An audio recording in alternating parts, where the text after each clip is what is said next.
Welcome to Laskos Face to Face.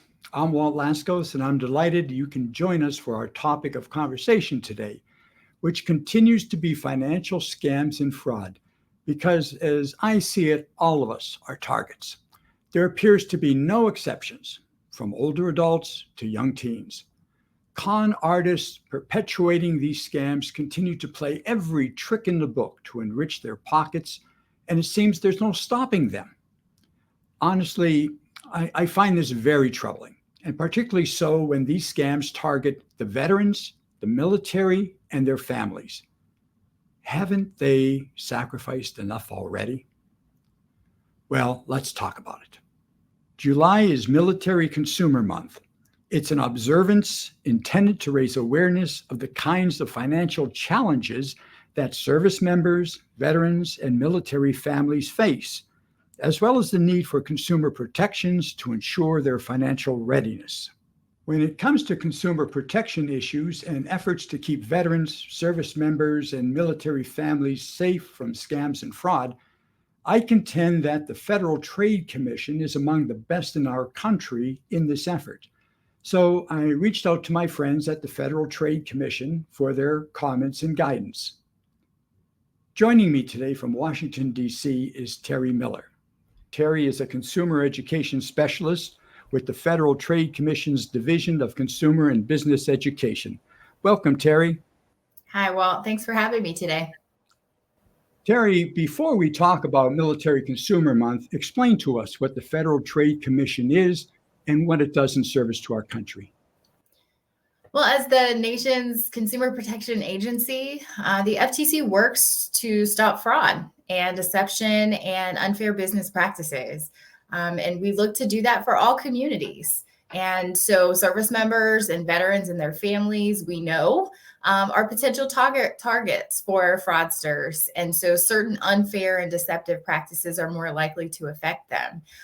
So through enforcement, the FTC protects military consumers by challenging scams and other unlawful practices, investigations, suing companies and people who break the law.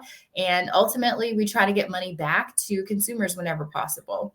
And here on my side with education and outreach, we tell people about their rights and businesses about their responsibilities. And so we reach millions of people through our website, which is consumer.ftc.gov, and print distribution and efforts like this, where we work with our local partners and the media to give people practical, actionable, and plain language guidance on, how to address topics and issues that might be affecting people every day. Terry, now on to Military Consumer Month. Talk to us a little bit about how the FTC is constantly at work protecting military consumers. Yeah, well, we are 10 years strong with the Military Consumer Initiative in partnership with the Department of Defense and the Consumer and Financial Protection Bureau. We work with a large network of military partners, and that includes other federal agencies, state agencies, and more consumer and military advocacy groups. July is really an opportunity that we take to emphasize those efforts and, again, to collaborate with our partners and get the word out to let veterans and service members and families know about the scams that are targeting them, how they can avoid them, and hopefully how they also can report them to us. And Terry, according to the FTC's 2023 data book, imposters are the most frequent reported scams to the FTC.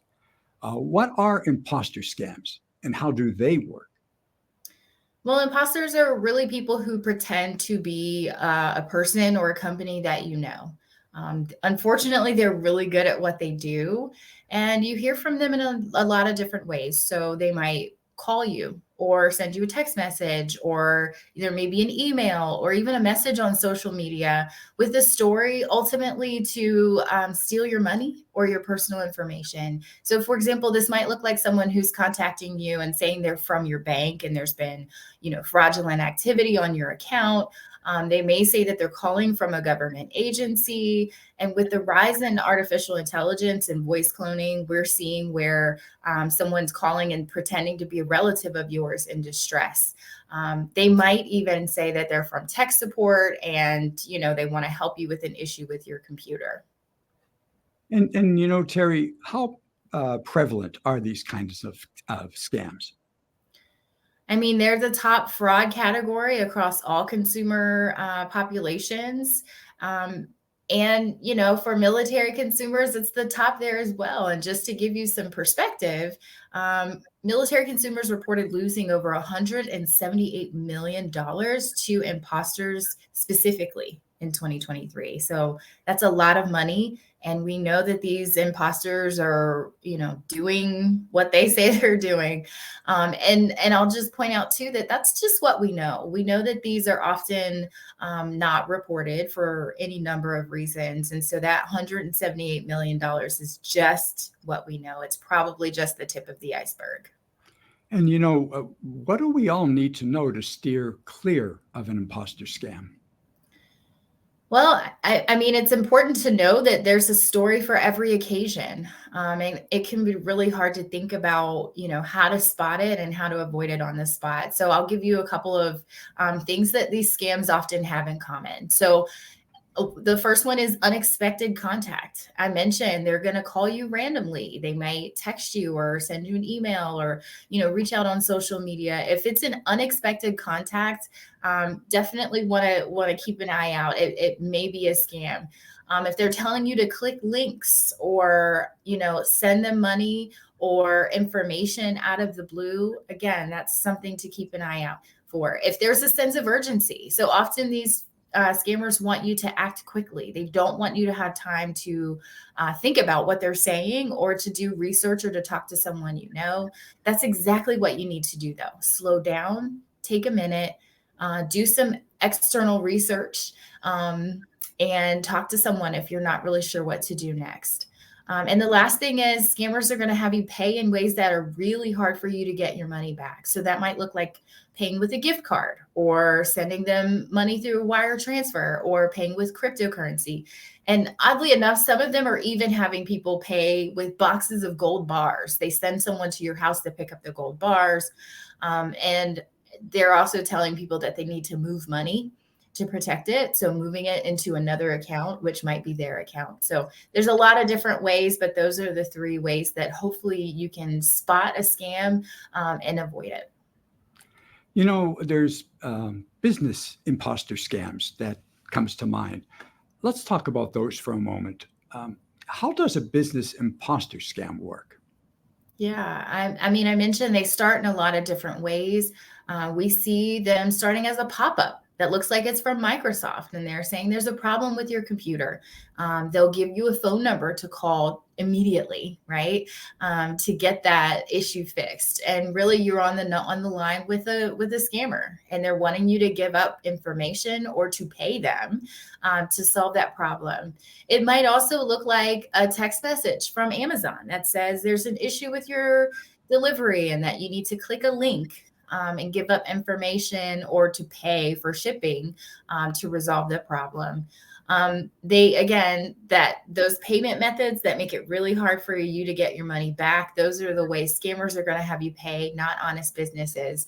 And again, if they're asking for information like access to your computer or your social security number, those are things to look out for with business imposters. And Terry, this is Military Consumer Month. So I think if we focus on the military, are there any new business imposter scams you're seeing right now that are affecting veterans and military communities specifically? Yeah, unfortunately, there are. Now, these scammers will make up any story to get you to send them money or to get access to your money. And these are really complicated scams, but I'll give you one example. So, veterans and military families often bank with USAA or Navy Federal or, work with companies that are affiliated with the military. And so that's why scammers will use those banks or those names when they're contacting you. They may say that, there's fraud or criminal activity on your USAA or your Navy Federal account. And then they may offer to help you protect those accounts, protect that money by moving it somewhere else. Sometimes they'll have you share verification codes with them or your username or your password. Now, what they're always going to do, though, is tell you that you need to move your money. Sometimes it's moving it out of a bank or an investment account. And unfortunately, sometimes it's moving money out of a retirement account. But the advice there is don't do it. Every bit of what I just mentioned is a scam. And moving your money really doesn't protect it. It means that you're losing it. So make sure you're not giving away that personal information, that financial information, especially if it's coming from an unexpected request. And the last thing here is if you're worried about your account, which I would be if I got a call like that, stop, check it out, call your bank, call your broker or your investment advisor immediately and use a number that you know is correct. Maybe that's the number on your statement, but never the number that the caller gave you, which will take you right back to the scammer. From all my work protecting older adults from financial scams and fraud, one of the types of scams I see occurring today, Terry, are investment scams. How does an investment scam work, and what do veterans and their families need to know to protect themselves from these kinds of scams? Yeah, well, I can tell you that military consumers reported last year a median loss of $7,000 to investment scams. That's a lot of money. So I'm really glad we're talking about this today.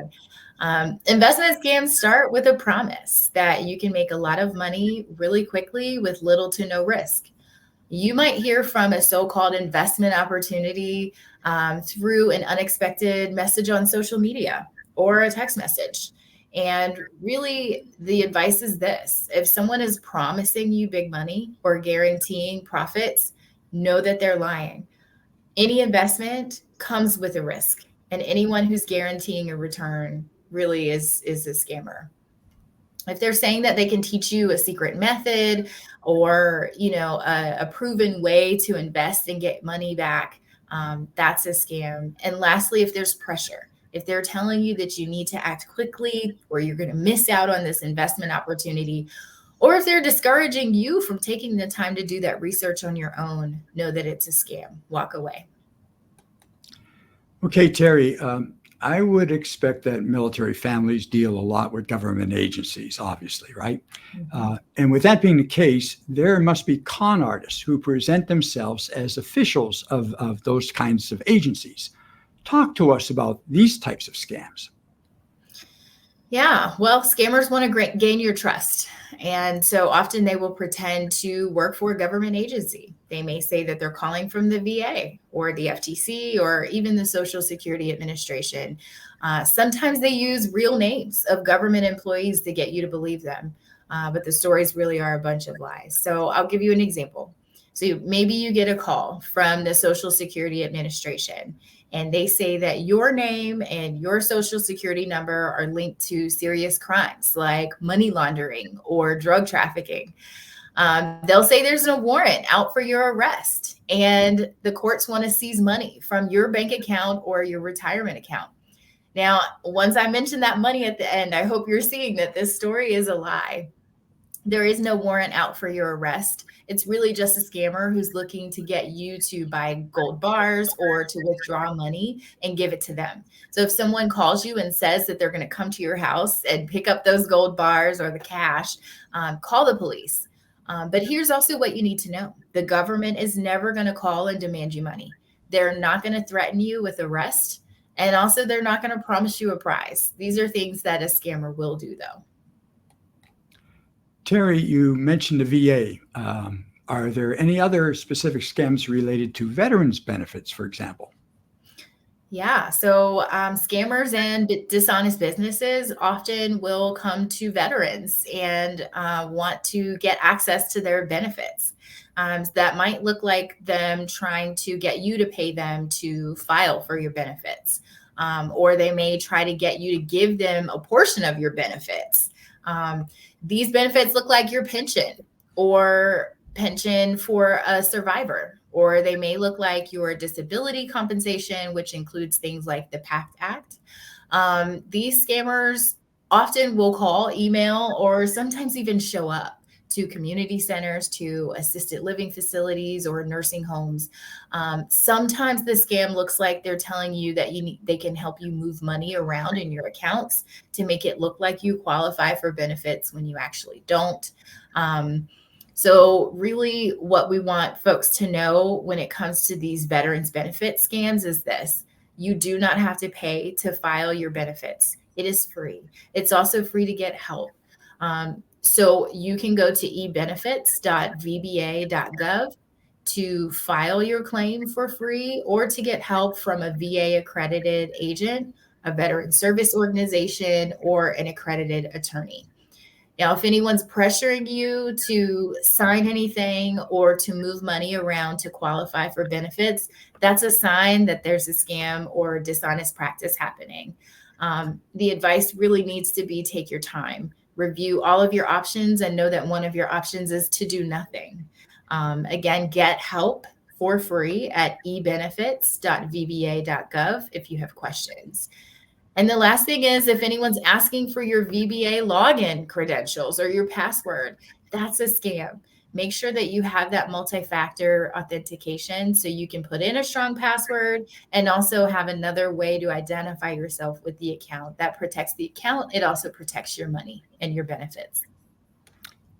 Very valuable information, Terry. Thank you so much. One last question as we wrap up. What's the best way to report a scam or a bad business practice to the Federal Trade Commission? Well, if you or anyone you know spots a scam, tell the FTC. Even if you didn't lose money, even if you just suspect that it's a scam, report it at reportfraud.ftc.gov. Now, once you tell your story, you're also going to get advice on how to recover from the scam and hopefully how to protect yourself in the future. Now, what we know is that the best way to protect yourself from a scam is to learn how the scams happen before they actually happen to you. So you can subscribe to ftc.gov/consumer alerts. And when you sign up, you get emails sent straight to your inbox. Those give you the details on what these scams are, on what we're seeing, and how you can avoid them. And another way that you can connect is through militaryconsumer.gov/blog. If you're in the military and want to learn how to spot scams that might happen to you throughout the military lifestyle, that's the website for you. Terry, thank you again for joining me today and sharing ways to help veterans and their families spot, avoid, and report the latest scams. I appreciate you being with us. Thank you. If you have questions or comments about today's program, please send me an email. I'd love to hear from you. My email address is walt@laskoscommunications.com. And that's a wrap for us today. Thank you for joining us, and have a great day.